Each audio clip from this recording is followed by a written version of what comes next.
Hello बच्चों, how are you? कैसे हैं आप सब? बच्चों, पिछले वीडियो में हम लोगों ने difference between ideal and non ideal solution की शुरुआत कर दी थी, जिसमें हमने आइडियल सॉल्यूशंस के बारे में अच्छे से पढ़ लिया था। अब चलिए बच्चों, नॉन आइडियल सॉल्यूशंस के बारे में पढ़ते हैं। बच्चों, एक रिक्वेस्ट मेरी आप सबसे ये है कि आप प्लीज जो है वीडियो को लास्ट तक देखा करिए, तभी आपके सारे डाउट्स क्लियर हो पाएंगे। अदरवाइज आपके डाउट्स क्लियर नहीं हो पाएंगे बच्चों। So please and please videos को आप लास्ट तक जरूर देखा करिए। तो चलिए बच्चों, अब हम शुरू करते हैं नॉन आइडियल सॉल्यूशंस के बारे में। बच्चों देखिए, हमने आइडियल सॉल्यूशन में एक टर्म्स पढ़ा था। हमारे आइडियल सॉल्यूशन वो सॉल्यूशन होते हैं जो राउल्स लॉ को फॉलो करते हैं।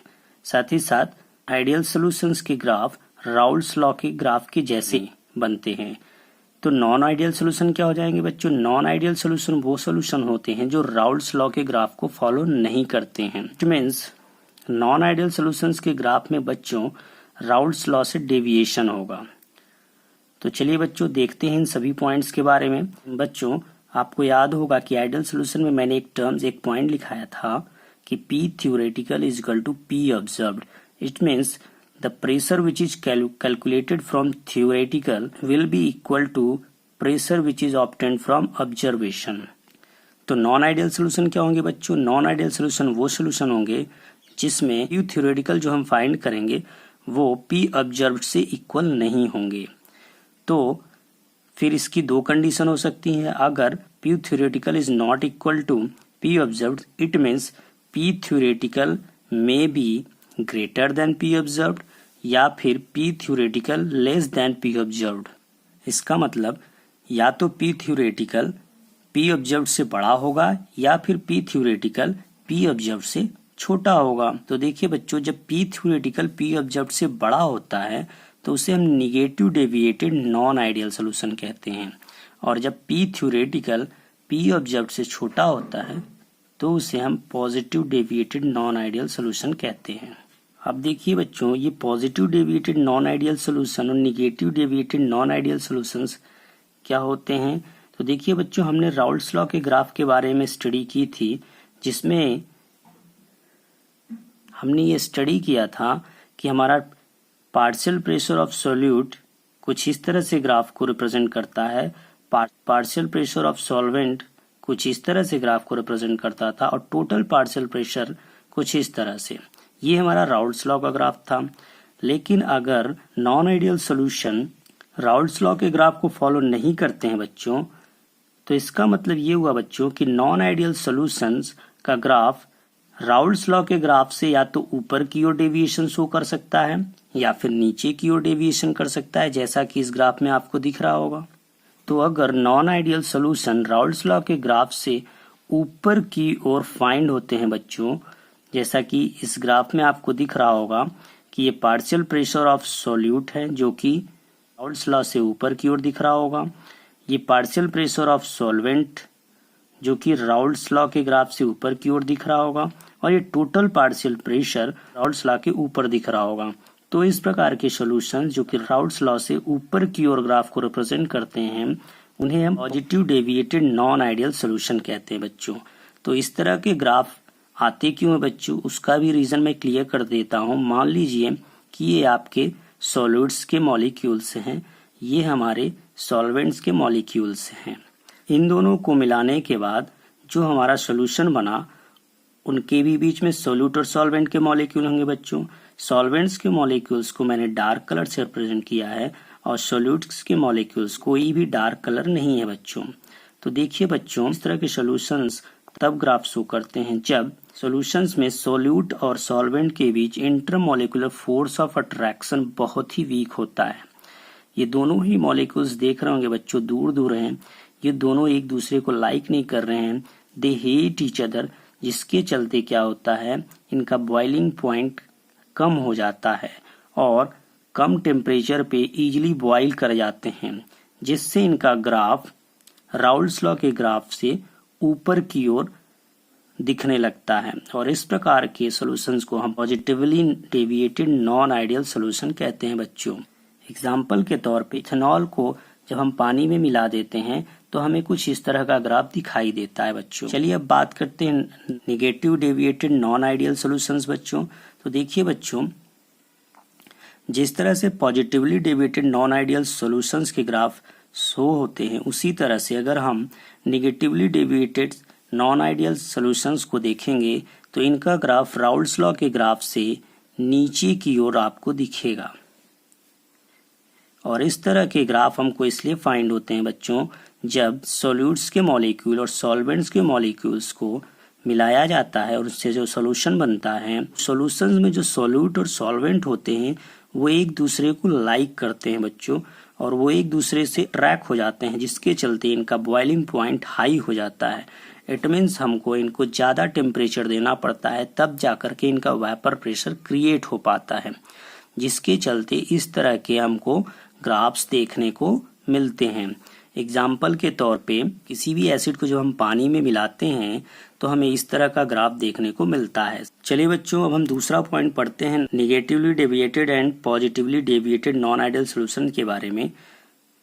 तो देखिए बच्चों, इसमें लिखा हुआ मैंने, intermolecular force of attraction of A B is more than A and B B. बच्चों, अभी मैंने आपको एग्जाम्पल के तौर पे बताया भी था कि सॉल्यूशंस में जो सोल्यूट और सॉल्वेंट्स के बीच जो फोर्स ऑफ अट्रैक्शन है वो ज़्यादा होगा सोल्यूट सोल्यूट और सॉल्वेंट सॉल्वेंट मॉलिक्यूल्स के फोर्स ऑफ अट्रैक्शन के बीच, जबकि positively deviated non ideal solutions के लिए intermolecular force of attraction of A B is weaker than A and B B. It means जो सॉल्यूशंस में जो सोल्यूट और सॉल्वेंट्स के बीच इंटरमोलिकुलर फोर्स ऑफ अट्रैक्शन होगा वो वीक होगा as comparison to solute solute and solvent solvents molecules के बीच। चलिए बच्चों, थर्ड पॉइंट्स हम देखते हैं। ये negatively deviated non ideal solution के लिए है और इधर जो है positively deviated non ideal solutions के लिए है। तो negatively deviated non ideal solutions में डेल्टा वी की वैल्यू हमेशा लेस देन 0 होती है बच्चों। वो क्यों होता है, चलिए इसको भी स्टडी हम करते हैं। बच्चों अभी हमने पहले ही पॉइंट में ये देखा है कि सोल्यूट्स के बीच और सॉल्वेंट्स के बीच जो इंटरमोलिकुलर फोर्स ऑफ अट्रैक्शन होता है वो कम होता है एज कंपैरिजन टू सॉल्यूशन में। इट मीन्स सॉल्यूशन का जो इंटरमोलिकुलर फोर्स ऑफ अट्रैक्शन होगा वो ज़्यादा होगा सोल्यूट और सॉल्वेंट के कंपैरिजन में, जिसके चलते इनका वॉल्यूम डिक्रीज हो जाता है बच्चों।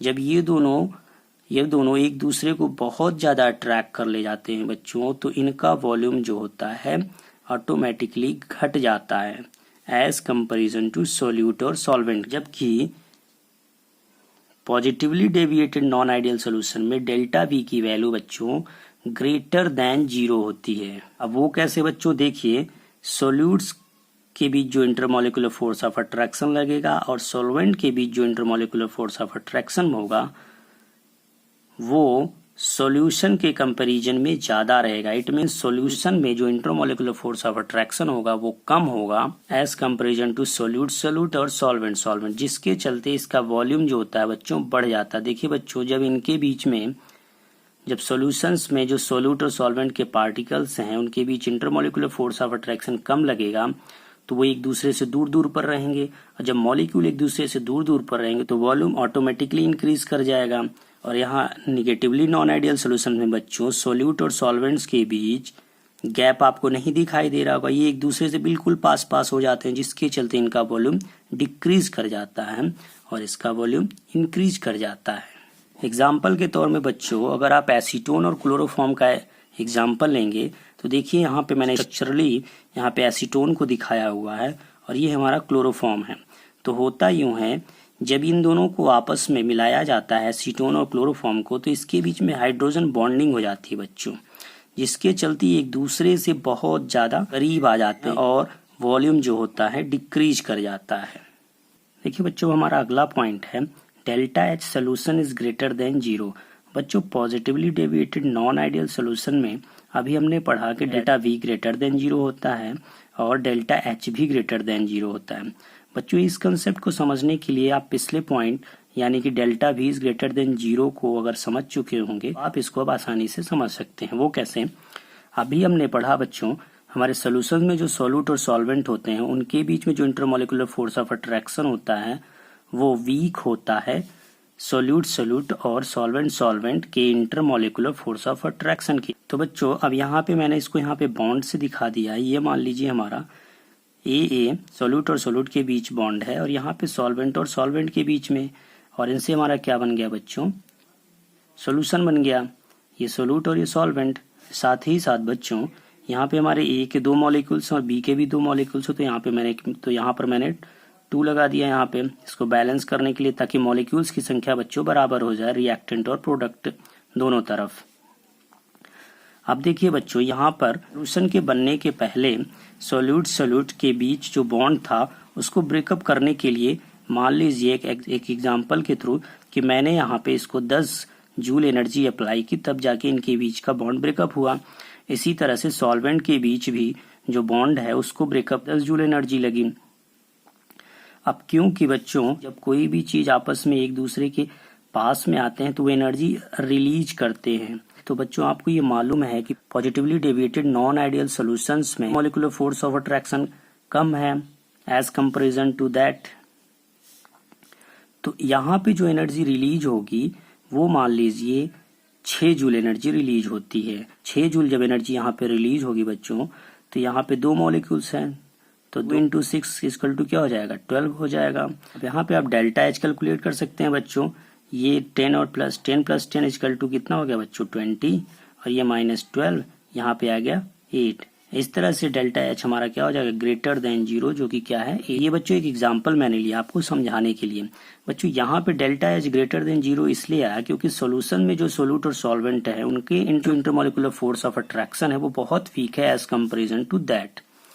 लेकिन negatively deviated non ideal solution में डेल्टा एच की वैल्यू लेस देन 0 होती है। वो इसलिए बच्चों क्योंकि सॉल्यूशंस में जो सोल्यूट और सॉल्वेंट हैं उनके बीच का जो इंटरमोलिकुलर फोर्स ऑफ अट्रैक्शन वो ज्यादा होता है as comparison to solute solute and solvent solvent जब वो अलग अलग रहते हैं।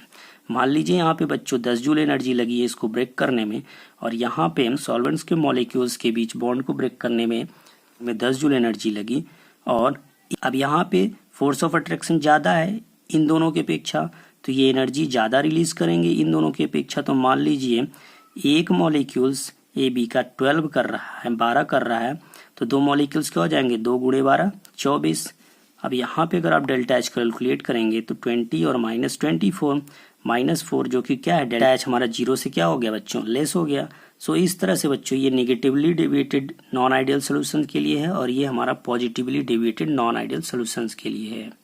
अब बच्चों यहाँ पे हम कुछ एग्जांपल्स के बारे में देख लेते हैं कि negatively deviated non ideal solutions में कौन कौन से आते हैं और पॉजिटिवली डेविएटेड सोल्यूशंस में कौन से एग्जांपल आते हैं। तो यहाँ पे देखिए बच्चों, यहाँ पे मैंने लिखा हुआ है ये सभी negatively deviated non ideal solutions के एग्जांपल हैं बच्चों। यहाँ पे मैंने लिखा हुआ है बच्चों acetone, chloroform, ether and chloroform, acid, water और फिनॉल और एनिलीन, ये सभी negatively deviated non ideal solutions के एग्जांपल हैं। जबकि methanol and water, ethanol and water, CO2 and acetone and carbon tetrachloride acetone, ये सभी positively deviated non ideal solution है बच्चों। ये बहुत ही सिलेक्टेड एग्जांपल मैंने दोनों में लिखा है और इनको आप जो है अच्छे से लर्न कर लीजिएगा। ये एग्जाम में अक्सर पूछे जाते हैं कि ये नेगेटिवली डेविएटेड है या पॉजिटिवली डेविएटेड है, इस तरह से क्वेश्चन आपके राइज होते हैं बच्चों। चलिए बच्चों, आज के वीडियो में इतना ही है। अब हम मिलते हैं अगले वीडियो में बच्चों। साथ ही अगर आपको ये वीडियो हमारा अच्छा लग रहा है तो आप इसे लाइक, शेयर और सब्सक्राइब करना ना भूलें। यहाँ पे बच्चों आपका आइडियल और नॉन आइडियल सॉल्यूशंस के बीच का डिफरेंस बिल्कुल एंड हो चुका है। अब हम आगे पढ़ेंगे कॉलिगेटिव प्रॉपर्टी। तो चलिए बच्चों, ठीक है, मिलते हैं हम अगले वीडियो में कॉलिगेटिव प्रॉपर्टी के साथ। तब तक बाय बाय, टेक केयर।